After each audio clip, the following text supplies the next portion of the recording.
也是最接力脉的主宰，但是也许用魔法变之光也已经是我，以为拒绝过的真相，也许才是一路真正秘密，掩盖住的内心撑着在这世界天大。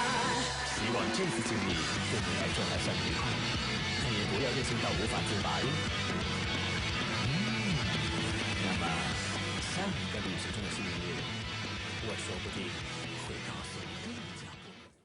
好的，各位观众，欢迎回来。那么在这一场 A 组败者的一个 BO3里面，目前第一把已经由 EPC 取得了1比0的领先 ，YG 非常的危险。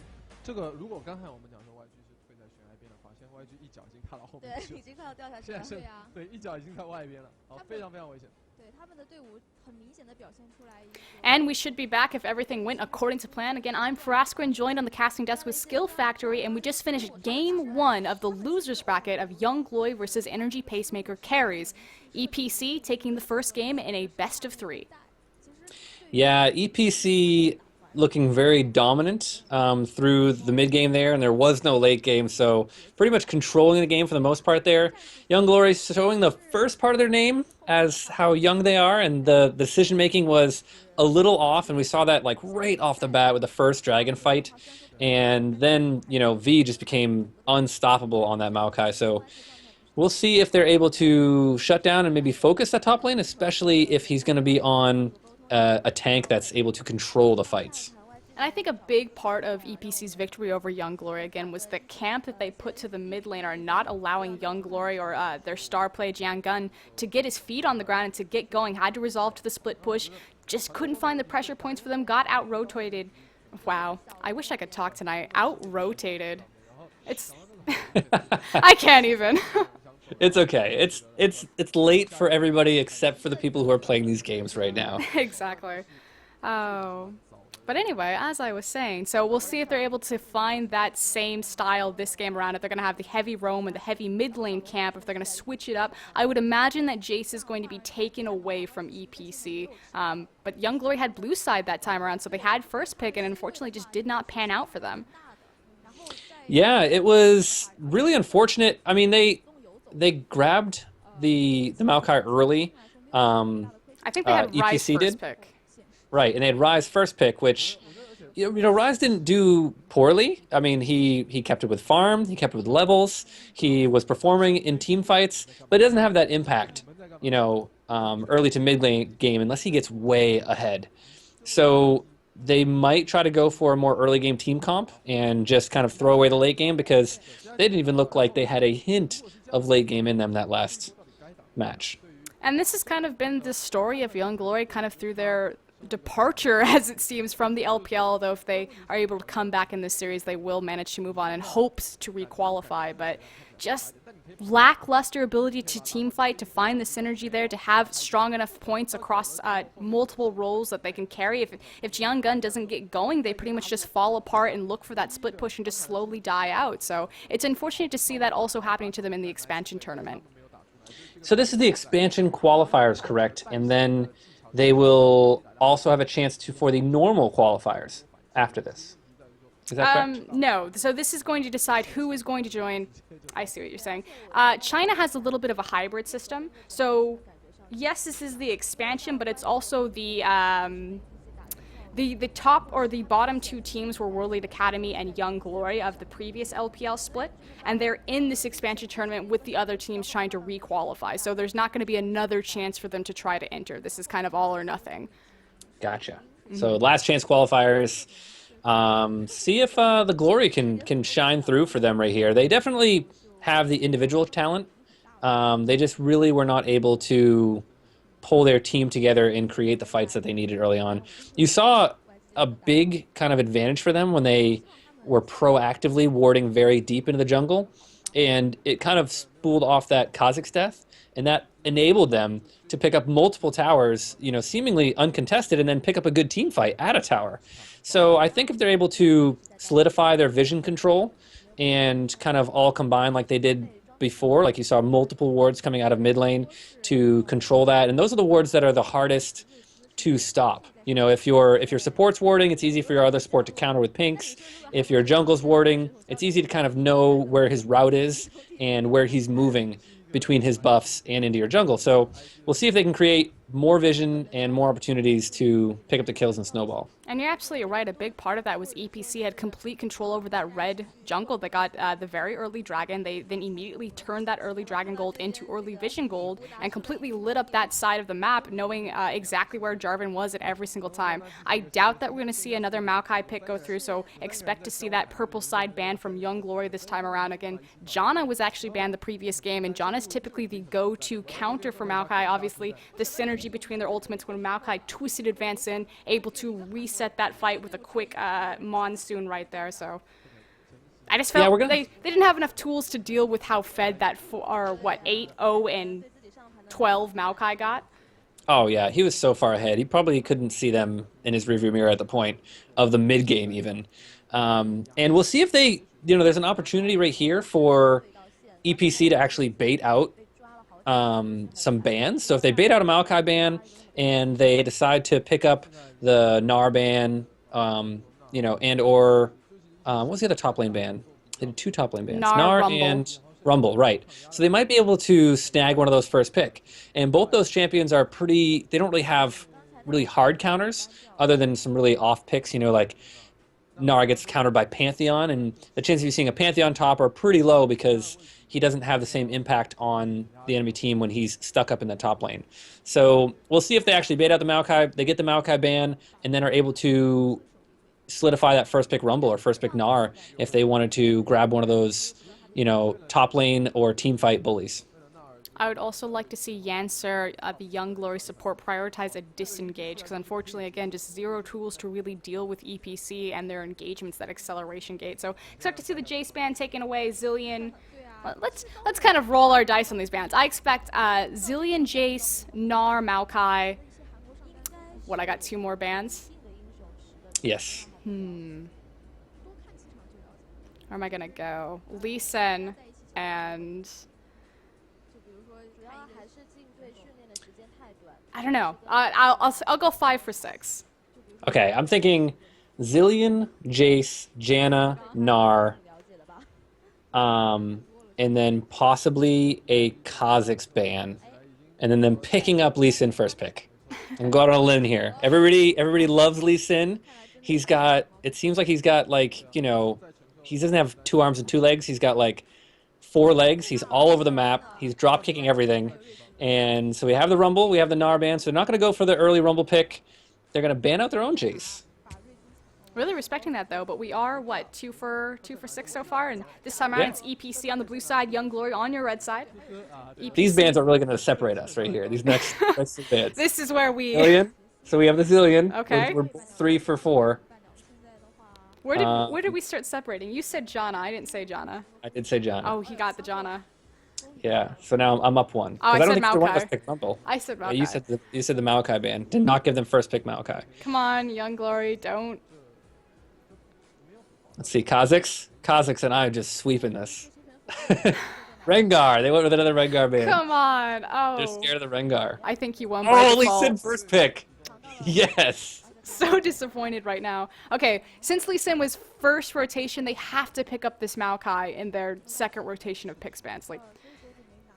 There's no way they're going to give away Lee Sin and Maokai to blue side. Well, if they don't pick up the Maokai, because if they're going to lose Lee Sin and Maokai, so they'll grab the Kha'Zix. So they're going to go for an early, they're going to want to counter pick. They want to counter in the top lane. And nope, now they're just switching all over the place. So maybe you are right.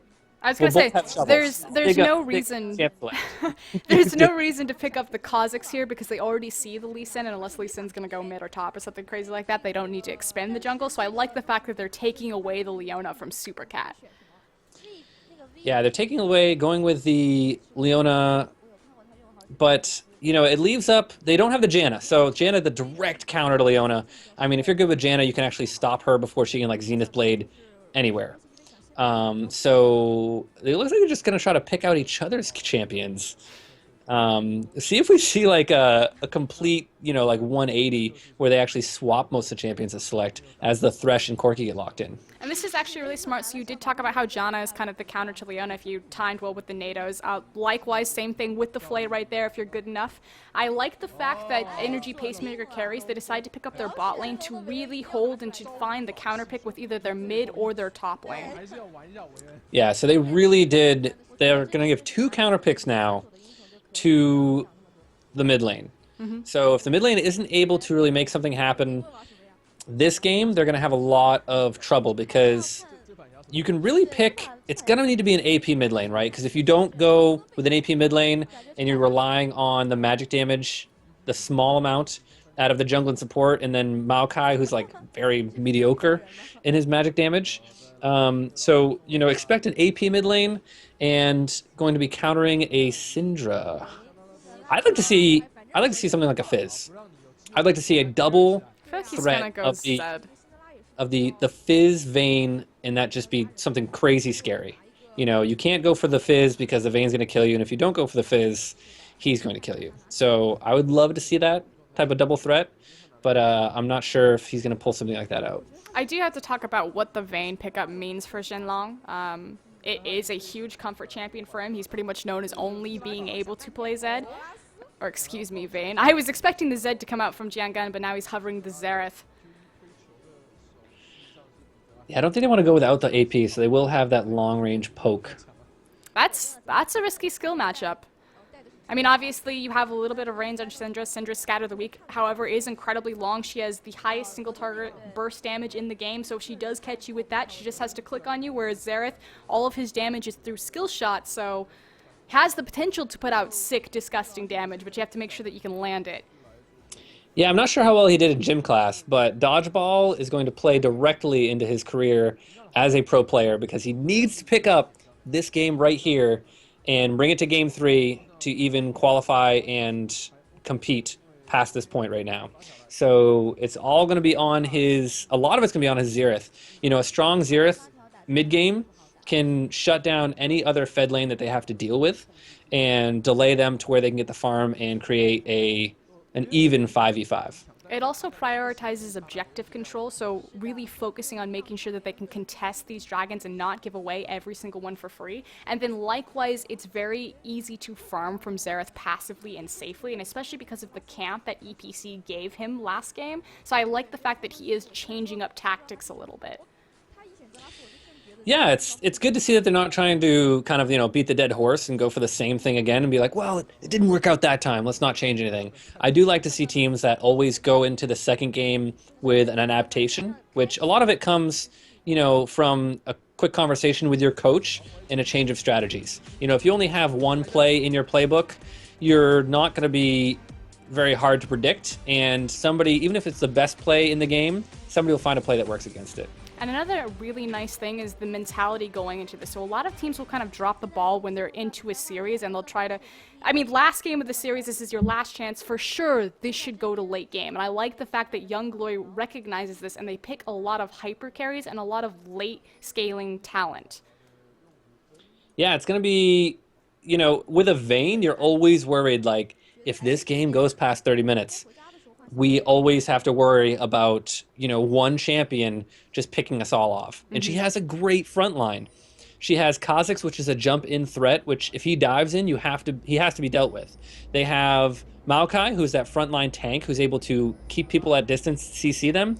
And you also have Leona, who can be offensive or defensive for that Vayne. If Lee Sin's getting too close, she can Zenith Blade back out or toss an ult back just to slow and help Vayne kite. But if a Aurelia gets ahead, a very good champion to be able to shut down a Vayne. Vayne is also one of the few 80 carries right now that can really deal with this early level Corki lane, having the tumble to make sure that she doesn't make contact with that phosphorus bomb. So we'll see how they match up into this 2v2, if we're going to see a delayed invade as both teams kind of face off against each other across the river. Ooh, Sonic Wave goes in. There's the hook right there. Big damage onto Leona. Get the early flash for free. I don't think much will happen out after that, but they did get the summoner, so advantage down bottom to EPC, knowing that Leona doesn't have that flash and is going to make her a target for the next 4 minutes or so. Well, you know, she can get that 3v2 gank and just get absolutely rocked. Oh, wow. Look at this 3-buff maneuver here. We'll see if they're actually able to translate this into a 3-buff, a very sneaky wraparound here. I wish I could move the camera. This is one of those times where I wish we were on the tournament realm so I could look over and see how they're polling this. Yeah, I don't think they'll get the 3-buff. I think it's going to be a trade because Lee Sin, I don't think he wants to risk his red buff. He's going to have vision to defend his red buff. He could go straight for blue, but he's going to have to fight with that Kha'Zix. Okay, I was going to say, it was going to be the tell on if Yan or look, Yin they have ran Aurelia. straight to it. So Aurelia's going to come down to help the contestation of this blue buff. She's only level 1 right here. She's going to run into Kha'Zix in the 1v1. He's already moving his way out of there, but putting big damage onto Aurelia, and they might get the 3-buff start. You know, Maokai didn't follow Aurelia, and that was a huge mistake. You know, such a small movement can cost them that buff. That was beautifully played by EPC right there, knowing that they have the numbers advantage after that initial... Oh, hold on a second. Oh, he no, jumps in, engaged. gets the smite. He's going to get Twisted Advance now. Aurelia taking a lot of damage in the 2v2 right here. Syndra's coming over the wall with Flash. All the flashes are burned. They're going to trade 1 for 1, get those double buffs back. Blank is really low. A slow on a Syndra who doesn't have her Flash because she used it over that Dragon Wall. She's going to go down. One more auto attack. There it is as Xerath picks up that one. So it ends up being a 1-for-1 exchange in the jungle, but the buffs all went on Lee Sin. Yeah, and that's kind of the big thing there is the fact that Yinfu is now so far behind because he lost both of his buffs in that exchange. Huge experience bonus to the jungler for EPC right there, so he will reach that power spike of level 6 with Lee Sin earlier. See how he's going to use that as well as the extra gold, and if that immediately is going to translate into vision control for EPC this time around. Yeah, one big thing that will have an effect on is Leona still doesn't have Flash in the bottom lane. He can grab his, well, he actually didn't go back, but so he's going to have to grab his red buff. He's going to have to go back and then look for a gank. I thought he had actually recalled there and then was going to go for his red buff, but instead he wanted to secure it. Kha'Zix hasn't cleared his blue yet, so Kha'Zix going to be way worse for the wear in that 1-for-1 trade. But lots of summoners burned, so he could make a gank happen in the mid lane or the top lane because both lanes are missing Flash now. And I cannot emphasize this enough. Losing your jungle that early on, I mean, the consequences, of course, are immediate, but so much more long-lasting as well because it's going to mess up the second buff rotation as well because the experience is mismatched. You know, he didn't clear the blue buff until just now. And getting really risky here as he looks to try to snowball his mid lane. Yeah, they're getting the little engages down bottom, trying to wear them down a bit because, you know, like I said, Lee Sin looking to that bottom lane for a gank, and the pings come down. Kha'Zix is there, ready to counter gank, but he's only level 2, without buffs. So they're going to see the Lee Sin, probably, oh no, a big hook onto Leona, who's going to get pulled in there, but a great Zenith Blade back out onto Lee Sin. Exhaust goes down, and a good play right there by Young Glory. That was the perfect Zenith Blade to pull back out and get a little bit of an advantage right here for Kha'Zix. And another big part of that Zenith Blade was a fantastic condemn from Shenlong right there. Again, Vayne is his comfort champion, so moving their power off of their mid lane, trying to give it to their AD carry and see if maybe they can find a victory here. Again, they lose here, they're out. They're not going to requalify for LPL, so everything is on the line for Young Glory to not throw this early game. Yeah, and we see a little back and forth in the top lane. Maokai passes. Oh, a good play right there. Supercat trying to get them back. A flash doesn't get the condemned stum off. Vayne unable to land him into the turret. It looks like he just barely split the difference there, saving Supercat's life, just threading the needle. But a perfect flay too. If he didn't land that flay and get the damage, you know, from Kha'Zix's Q, he would have fallen right there. Mm-hmm. I like the fact that Yinfu recognizes that he can't make the difference up for everything that he lost in the initial jungle rotation by just farming his jungle. Again, a lot of teams that when they're behind, they'll just kind of go back to playing the standard, not try anything risky because they're so far behind, but then they just continue to lose because they never challenge the lead that the enemy team has set up. So he's trying to find these ganks, make them work, and find a snowball to put himself back into this game. Yeah, at very least, the attention bottom lane has given Vayne a little bit of an edge on CS, and now he's back in the bottom lane. Really wants to get a kill and get Vayne tumbling into victory here. I don't think that they're going to be able to. I mean, it's super, super risky. Vayne does not have, does have heal and flash up, so could get out of there, but you know, one hook, and that's game over. Oh, but they are going to actually end the Zenith Blade. They're going to get in there, kill on Thresh. Double TP coming down. Vayne is going to fall right there. Kha'Zix's now in a lot of trouble, but it's still a 2v1 as he falls to Irelia, who's down in this bottom lane. And Maokai and... it looks like they're going to back off. They see the pings coming from the mid lane. Syndra is coming down. They have a ping coming from Xerath. What do they want to do? Do they want to fight the 3v3 or not? And it looks like everybody's going to back off. You know, everybody's kind of showing their guns, but nobody firing towards the end of this fight. I believe it was a straight across 2-for-2 exchange, however, both teleports down, so we'll see how this affects the upcoming dragon right there. We'll see if this was enough to kind of put Yanfu back into the game onto that Kha'Zix. Lost a lot of time, did manage to finally get the kills and get some participation there in his score 0, 2, and 2 right now, but Lee Sin still pretty far ahead, has the completed Sightstone. Yeah, and this is when you get that point where both top lanes used TP, so then you have this kind of double bluff that you can do, and it looks like actually Maokai's going to jump in. There will be no bluffing happening, and that's going to be a good stun. Maokai actually flashed right there. I don't know if that was necessary. Maybe he was just worried about the hook from Supercat, but flashes out.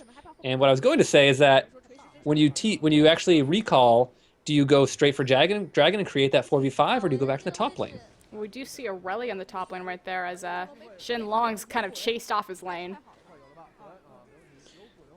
Yeah, and Leona posturing up pretty much tells them that there's a jungle there.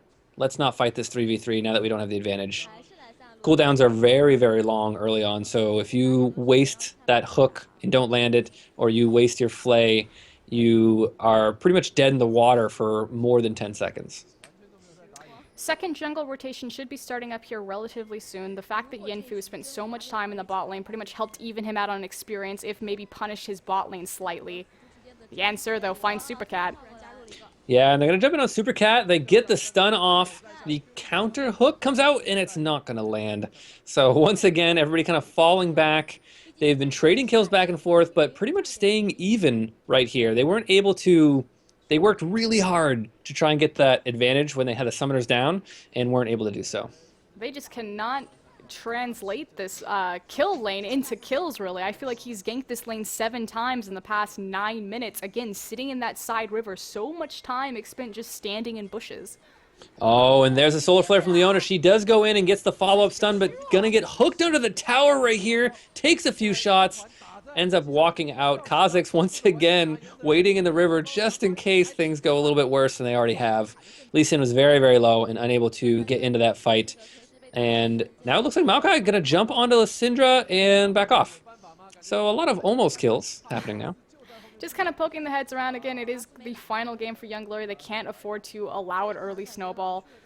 No sense on trying to go really hard on that Syndra right there. Again, they don't want to throw away the game on sloppy mistakes early. They want to allow time for this Maokai, this Vayne, to build up into late game. Yeah, I always like to see the Leona using her ult very early because it's one of the, as far as supports are concerned, a very low cooldown for ultimates. So you can actually create as long as you can get a flash from your ultimate, it's always great to use it really early. And there's a hook under the tower. They try to go in on Love Letter. Vayne's going to flash out of there. They're going to get a 1-for-1 trade. And, ooh, it does look like Leona might make it out of this one alive. Love Letter's going to try to all in and get the kill on Leona. Unable to do so. Almost takes down Kha'Zix right there with the burst. But it's actually going to be a 1-for-2 as Corki got a little bit too far away from his tower. Great roam from Jiangun and Yanfu right there to get involved on the backside of that. Unfortunately, his tower kind of feeling the wrath from Shisu here in the mid lane. Yep, gonna put some damage down, but oh, down the bottom lane, Lee Sin able to actually pick up a kill onto Kha'Zix, who didn't pick an optimal spot to recall. Recalled in that first brush, didn't get back to the tower, and now they're going 1v1, and it looks like him in the top lane. Yeah, they're pinging on the dragon. They have a really small window of opportunity where Yanfu is going to be back in base waiting for the death timer, and we'll see if Young Glory is able to pick up on this happening quick enough. I believe that they do have vision of it of a ward through the river, so they see Syndra making her way over there, but the Xerath ultimate is down, so you lose a lot of poke potential there, and I think they're just too far to contest here. Yeah, so EPC once again going to pick up an early dragon, and it was mainly because Kha'Zix was just recalled in the wrong spot. You know, got picked off by Lee Sin and created where there's not a threat of a steal, you can really commit to a dragon, because you don't have that ninja steal from a Lee Sin and then him kicking somebody back out into your team and, you know, creating big plays. So the Lee Sin pick did really, excuse me, I mixed those up. You don't have Kha'Zix jumping in and grabbing the dragon. But the Lee Sin pick really playing out right here. They catch Kha'Zix in the jungle. Here comes Supercat, wow. lands the hook, and he does get out, though. Kha'Zix makes it out alive as they stun Love Letter. They want to commit right here as Xerath tries to shut them down. The TP comes down. Maokai's in the back line right here. A flash over the wall from Vayne, condemns into the wall, and there is the ult from Syndra onto Vayne. It's not going to really hurt her. She picks up a triple kill. She might even get the quadra early on, but it was taken by Kha'Zix as Xerath finishes it off. They get the ace, and I don't know what they were doing around the Dragon Pit when they already got the dragon. Beautifully played from Shenlong right there, and now it's about how will Young Glory translate this pretty much free ace at mid-game into a mid-tier tower. If maybe they'll look for more. Shenlong does return to the bottom, picking up some farm. We'll see if he's able to complete his Bork off of that, but beautiful flash over the Dragon Wall. Got a perfect condemn on Corki, got right in the back line and just started shredding through them. Yeah, you'll see it in the replay right here. Vayne tumble gets actually the kill, then flashes over the wall, gets the condemn onto Corki, able to put big damage onto him, uses the activate right there, gets a lot of additional damage. You know, early on, her ultimate just adds so much AD in comparison to how much you already have that really makes a huge difference. But now it looks like caught out as we get caught up to live. An exhaust, Corki picks up the kill, gets the shutdown gold, and maybe a little brazen in her positioning. We were just talking about how pleased we were with Shenlong, and then he goes and does something like that. We'll see how Young Glory is going to translate their map pressure again. Since the dragon is down, there's no reason for Yinfu to really be spending as much time bottom. He can now look towards top as we see him kind of waiting in the river. Will he pull the trigger? Nope. I mean, they have a big advantage. They have all of those minions. There are the abilities used out of Maokai and no commitment right here from Aurelia. She wants to keep it towards her tower. And it looks like Kha'Zix still going to hang out. He's going to wait for the wave to push up, but he doesn't know that Thresh is there. There they are. They jump onto the face-checking Aurelia. They're putting the damage down, but she has not fallen yet. She takes the lantern, but dies mid-passage. And that's going to be Lee Sin, though, coming in here. Lands the Sonic Wave, but they end up falling back in a 1-for-1 exchange in the top lane. I think he actually, Dragon Rage kicked him into the hook right there to lock up Kha'Zix and allow them to catch the trade 1-for-1 right there. Yeah, I always get really sad when I'm that guy, like, riding the lantern out and then dies midway. You know, that last auto attack ended up coming through and finishing me off. But it's going to be a big advantage to Maokai here because he's going to be able to push up this lane really, really hard. And now it looks like Xerath, though, caught in a bad position off. See, they unleashed the power onto him, but then just let him walk away. She did get enough of her balls down to do decent damage, but she missed the initial Q, so lost a big chunk of it right there. And Jiangun just going to walk away from that. Is half health, should be able to push this out before he goes back buys. We do see a couple of core items being built across. We have the Rod of Ages finish from Maokai. We'll see a big power spike for him around the 15-minute mark when that finally finds its stacks. The Athenes in the mid lane, stereotypical, but more importantly, Vayne now has the Bork Zeal, so huge power spike for her. Yeah, nothing wrong with a little bit of mobility on Vayne, and she's actually sitting on a longsword as well. So might go for that Vamp Scepter early before she ends up getting into either the Static Shiv, which is more likely than the Phantom Dancer. Although I'm personally I'm a Phantom Dancer guy. I'd rather not push waves and shock people. I'd rather just kill them. Well, the nice thing about Vayne, and you're very right, it's a stylistic preference, is the fact that she's a mobility-based AD carry and that she's going to tumble around, move around, and likes to kind of orb walk a little bit more than some of the other AD carries and has that built into her kit. She's going to get more Shiv procs just naturally playing to the tools on her kit as opposed to someone like Tristana or Caitlyn. Ooh, Xerath putting down a lot of damage, will put the ultimate out. Lots of poke coming down. He lands all three, and there's a missed Leona ult as the Lantern takes him to safety. But this is going to translate into a lot of pressure in this mid lane. They might be able to get a good chunk down on this tower just for those 3 caster minions, as everybody has to rotate around the backside of that tower to defend. And it's exactly that. The fact that it didn't translate into a kill, but they got pretty much what they wanted, is they look for a secondary siege as Maokai joins the cavalry. Yeah, and it looks like they're probably just going to fall back on this mid lane. They do have, each team has their own kind of set of counter engage. If you miss the Lee Sin kicks and they go into engage, you always have the box into disengage and then a hook for counter engage. So, both teams have this kind of, we can disengage a little bit and we can really engage hard, and it's making a risky time around any tower that's not yours. And one thing that does also work out really well for EPC is that they have more forms of wave clear than Young Glory. The fact that Syndra did get caught out there, but Corki was able to get into position and rocket through those minion waves, whereas really the only sufficient wave clear on the side of Young Glory is going to be in the version of Xerath, unless that does turn into a Shiv from Vayne. Yeah, and Vayne sold the longsword and picked up the Shiv. So probably not ideal, I guess. Really wants to get that Shiv for the early game spike, because it's by its name, it is static damage, so it doesn't really increase a crazy amount and really get you into late game. But in the mid game, it's a pretty good amount on that first attack that you get to shock them with. And this looks like a dragon startup from Young Glory. Their first one of the series. Yeah, I don't know if they're going to be able to secure it there. They have the 4v5. We have Aurelia with TP up and ready, but they will just fall back, sacrifice this one. Your Glory going to be able to pick that dragon up and use the TP to come back top, as Maokai is going to get up there to slow the push of those minions. Finally, they connect to a dragon, one that really matters, but hold on. We see a big jump in from Lee Sin right here. He's going to put a little bit of insect flavor onto this one, get some damage down. Corki in a bad spot. A good hook going to follow up right here, and that is a kill for Aurelia. She comes in from the backside. They get a stun on to Kha'Zix. They're not going to follow the Sonic Wave in, though. Blank's going to fall back out of this one. They're going to take the tower uncontested, and, that Lee Sin, everybody loves to make plays on Lee Sin.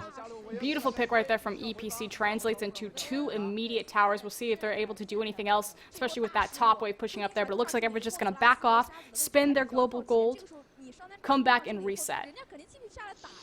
Yeah, and it was a really cool play because they kind of baited out.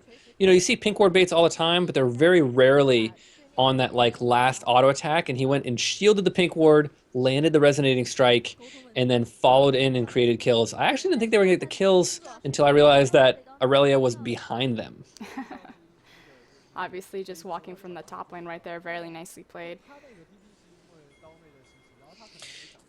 So I think we're going to see a little bit of lull until the next dragon starts to come around. It's really risky in this mid game if you get picked off on how much it can turn into turrets. A lot of pressure from Young Glory in this top lane, but now that blue buff is down onto Syndra, they won't contest the tier 1, but it looks like they're set up to defend that tier 2. And again, we talk about the wave clear that EPC has as far as an advantage over Young Glory. Likewise, Syndra with that blue buff has pretty much infinite way to clear waves, so we'll see how Young Glory is going to... it looks like they're going to try to create picks, actually. Good check by Supercat. I was going to say how they're going to set up picks to try to force numbers advantage for other objectives. Because just straight sieging into it's not going to work. Yeah, both teams have good pick potential, but we see an early Baron being started up right here. Kha'Zix already very low. They haven't checked this one. It's already down to half health. Vayne, a lot of single target damage along with Kha'Zix.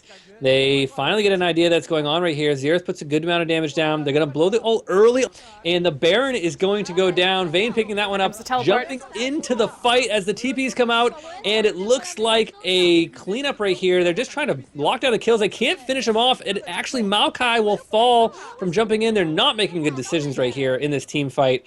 Young Glory missing all 3 Xerath ults. And they're going to lose 2 kills right there in the health bars. So many flashing red health bars that they just weren't able to commit. They just split up. They didn't really know which one they wanted to go after they got the Baron. It was a huge miscommunication. A big part of that was the fact that Jinlong just could not find a target. He initially flashed into the back line of EPC.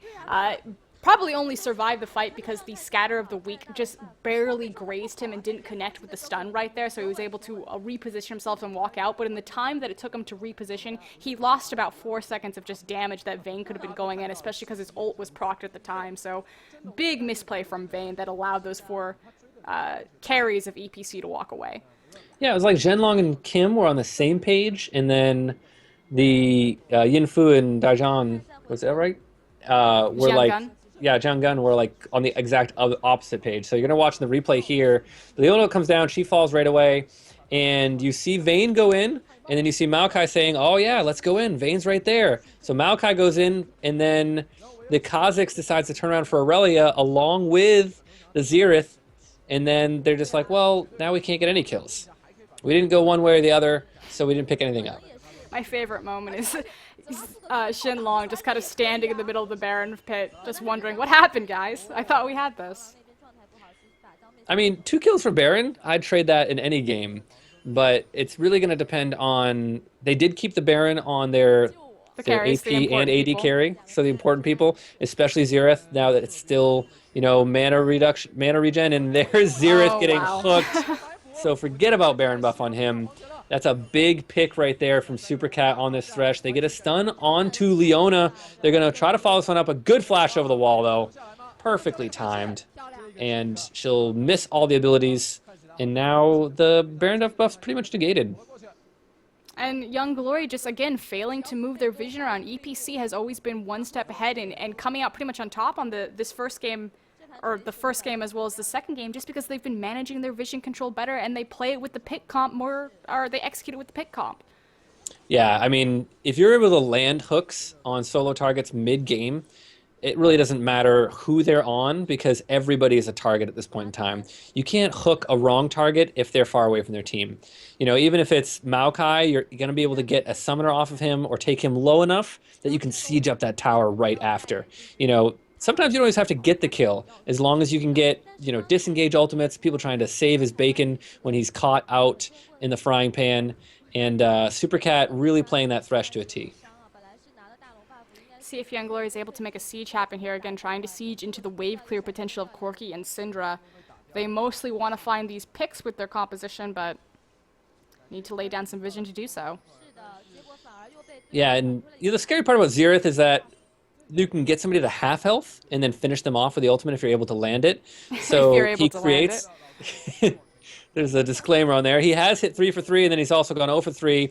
And as I talk about it, Xerath hits the stun over the wall. Leona follows up. Corki goes down, and it's going to be Thresh falling as well. Vayne picking up that kill, and the pressure comes in from the young guns right now as they start pushing down this wave, waiting for their minions to come up, and that should translate into this turret for them.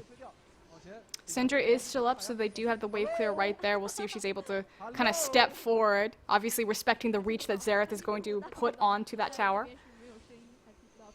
Yeah, a defense of this turret is just so dangerous. I mean, you can see Maokai just posturing up right there in the front line saying, we have no qualms diving you right now and, you know, picking up another kill onto this turret if you want to try and stop us.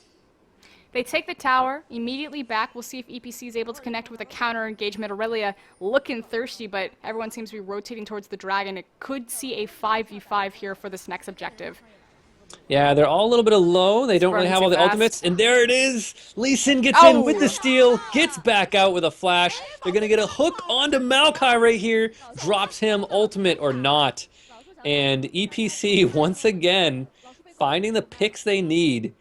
You know, they got the dragon just barely, you know, with a great Lee Sin play, and then they get a pick from the hook once again from Supercat, and they actually took the lead from that, a very small gold lead. I feel like that's been the standard and baseline that Blink has set this entire game as Love Letter finds 2 members of Young Glory.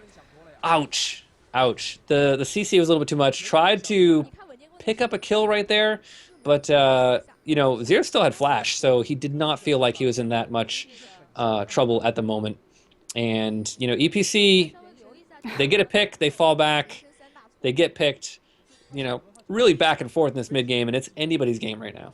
I feel like Young Glory knows exactly where EPC is. There we go. Sneaky ward of the wall. They're able to find it right there. Scattered Weak does connect, but not going to turn around back onto that, see if they'll meet up with V into that top lane. Looks like everyone's going to disengage from this. Baron up in 120, so that will be the next point of contention for both of these two teams. And this game is actually still relatively wide open for either direction, completely even across gold.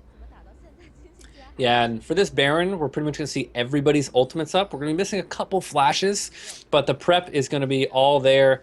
And there's a little bit of a skirmish right here. Leona's actually going to go in onto Aurelia. They force the flash out. Xerath in a little bit of a tough spot right here. Vayne comes in through the bottom. You actually already used the ultimate. And there's another hook coming in from Supercat, but Vayne able to snipe out Corki in the bottom side there. And this is a really awkward fight around the corner. The box will be the true disengage, and they might be able to turn this into a Baron. Shenlong makes the difference into that team fight. We'll see if they're able to... they're relatively low health. They got 30 seconds. I think they just need to back, heal, and reposition and posture for this objective. Yeah, I didn't even get to see how Corki took so much damage. I think she just got a Shiv proc on a Shiv proc onto a crit with a silver bolts. Yeah. And I was like wow, he was like off screen and then dead. I was like, oh my goodness. So Vayne already at that really, really scary point where she hits 3 items. And then you're like, okay, she is the first thing that needs to die. And they go for a little cheeky bush gank. They're going to jump in onto Blank. They use a flash, but they pick up the kill. Almost get counter hooked right there from Supercat. It was just a little shy. And that should be a Baron now that the jungler's not around. And it looks like EPC knows this, and they're going to try to put a little bit of pressure in the other lanes. We'll see how Young Glory is going to handle this pressure into the bottom side of the map. If they're going to maybe stagger their backs and start to initiate right now. Ooh, actually, it's going to be a base race. They're running towards the top side of the map. Yeah, they have a pretty big advantage because they have a much bigger tank right now. Maokai's going to take so much less damage. Wave. Like, that's the big thing. They're base racing with pretty much 3 minions. Yeah, they have the tank of Maokai here, but EPC has a massive wave funneling in onto this inhibitor. Yeah, so they're going to put the damage down on this tower here. They don't get it down. Aurelia's going to fall right there, and from the backside comes Leona. They're able to create a fight out of this one. Vayne trying to get out alive and able to do so. Scatter the Weak comes out, the damage comes down, and it is just wiping the floor right here. EPC going to follow a 4-for-1 trade. Lee Sin, the only one left alive, trying to defend that top minion wave that ended up pushing in. But I guess backing was the right decision right there, and they pushed a little bit too hard. I feel like that was the right decision that both teams, or the best decision that both teams could have made. I would have liked to see a quicker back-end response time from Young Glory right there. They did manage to save their inhibitor tower. Thankfully, I don't think the death timers are going to hurt too badly for EPC here, just because the fight happened so far across the map, although, as I say, this Young Glory is posturing quite well to try to contest this inhibitor line. 4 seconds on Syndra. No, I think they're fine. They have the blue buff and Baron buff right now on Xerath, so they would have a good siege potential, but, you know, they always chance that hook. Right now, if I was playing this game versus Supercat and the amount of hooks that he's landed to change the way the fights have gone, I don't know if I'd chance sieging it at the moment. Yeah. But very nicely done from EPC to find the counter onto that Baron that kind of keeps him into this game. We do see a little bit of a gold stretch happening now in the favor of Young Glory. 3K right there. They do have the Baron. They lost it on Shenlong, and that's kind of the member that it most matters, but we'll see where they take it from here and if they're able to translate this Baron into any sort of objective. Yeah, and they're at least coordinating their backs.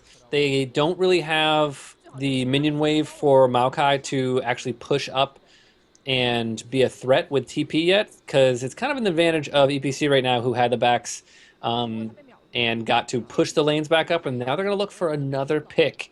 You can see them sitting in the brush. They had good pink wards. They could get a really easy pick here, but there's no reason for Young Glory to venture into the jungle. I'm glad that you bring that up, because I feel like a lot of teams will always pull this Fnatic brush without the mindset and the forethought of, why are we standing here? Is there any reason for the enemy team to cross our path? They may have gotten lucky with the flank here, but actually, is Supercat going to look for the hook? No. Nice wards from Yancer to kind of spot out the flanks as they move down this mid lane. Yeah, very very mature play right there, knowing on the kind of cheese strats that can change a game. I mean, we already saw the hook from that same brush earlier on Xerath, which created a kill and a lot of pressure. But right now they have Aurelia pushing top lane really hard. Yeah, Maokai needs to back here. I don't know what he's doing. He's going to be really delayed here. does have the teleport, so if he backs and walks down to the lane, he can still join this fight should something go wrong or they look for a dive, but it looks like they're just going to try to force it. Yeah, so they force a fight, they get in there, they take out the AP carry so quickly. They're committing to this fight. Thresh trying to keep everybody engaged, but they're away from the tower right now. Nobody's taking tower damage. They go back in on Corki, who's going to Valkyrie out to stay alive. Kazakh's very low. There's the snipe everybody's been looking for from Xerath. He finally picks up a long-range kill, and a good decision right there. They realize that we have Baron, we can just force this fight.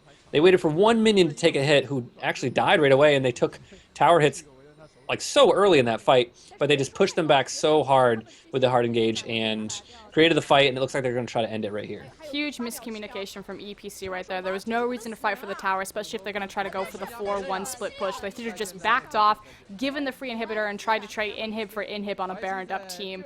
They choose to fight it, they lose the game. Young Glory's still back into this. We're 1-1 in our series. And I didn't see the timing on how it all worked out right there, because Aurelia was pushing that bottom tower, and she actually got it down. So I'm wondering if she kind of hesitated a little bit on her TP to finish that tower off, thinking that, well, they have the inhibitor turret, they'll be fine for a little bit, and I'll get my last 3 or 4 auto attacks, and that might have cost them a big point in that fight when they really dove hard. I definitely think she was delayed on the TP back right there. And again, just a miscommunication of getting EPC off of the tower, letting the objective trade go through, and instead they got caught out. I'm really pumped for Game 3. Yeah, and so from here we will be going to Game 3. We're going to take a quick break, mute ourselves, but you are watching LPL EN.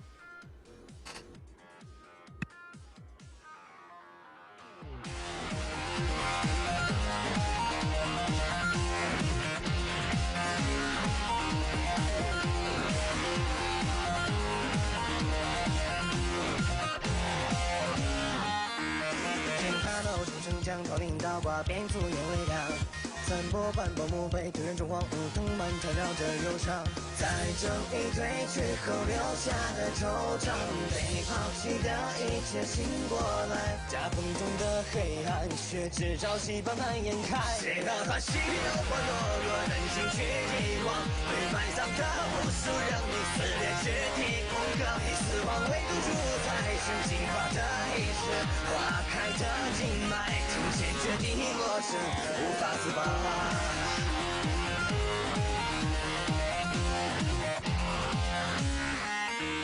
多无笼罩月光，守夜人掌中的文化。雨后照着泥泞，好像命运总把你拖入境中。这暧昧的未来在。To stop. If your support's warding, it's easy for your other support to counter with pinks.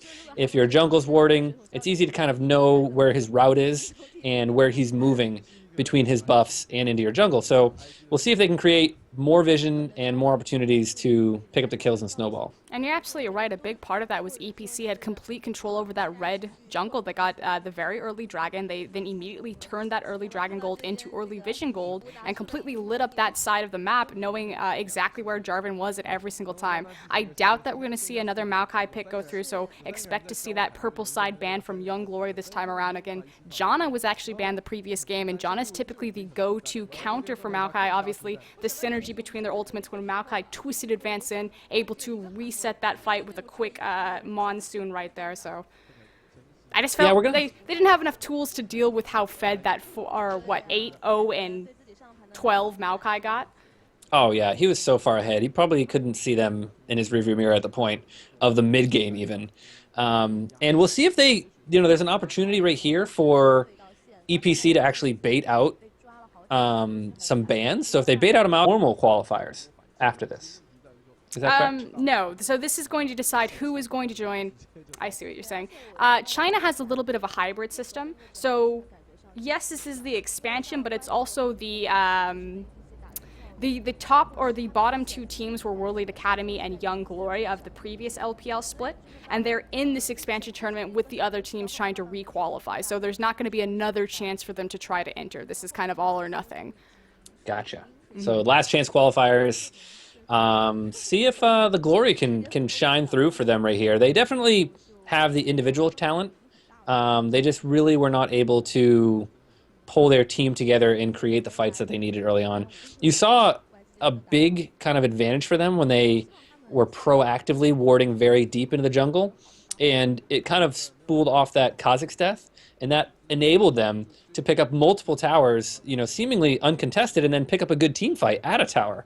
So I think if they're able to solidify their vision control and kind of all combine like they did before, like you saw multiple wards coming out of mid lane to control that, and those are the wards that are the hardest.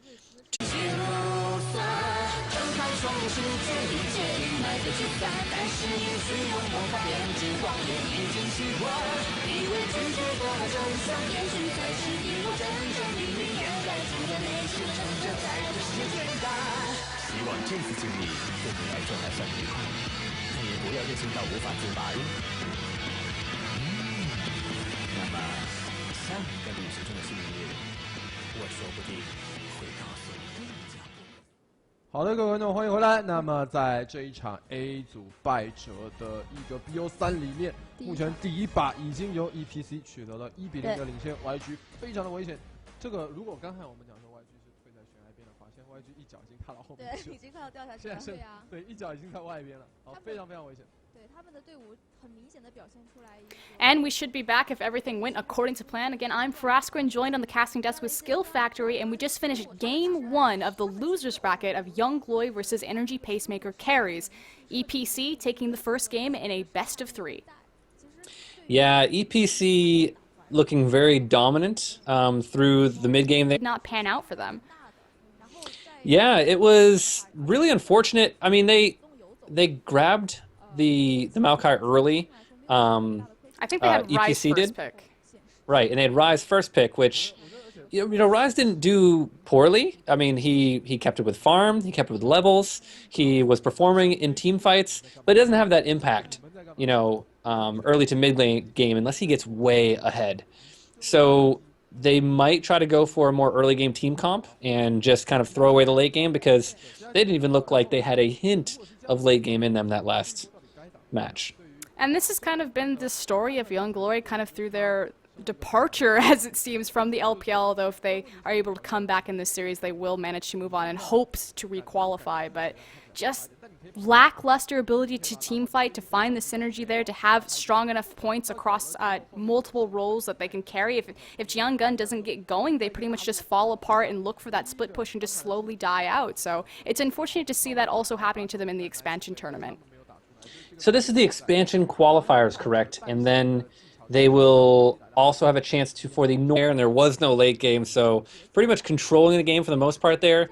Young Glory showing the first part of their name as how young they are, and the decision making was a little off, and we saw that like right off the bat with the first dragon fight. And then, V just became unstoppable on that Maokai, so we'll see if they're able to shut down and maybe focus that top lane, especially if he's going to be on a tank that's able to control the fights.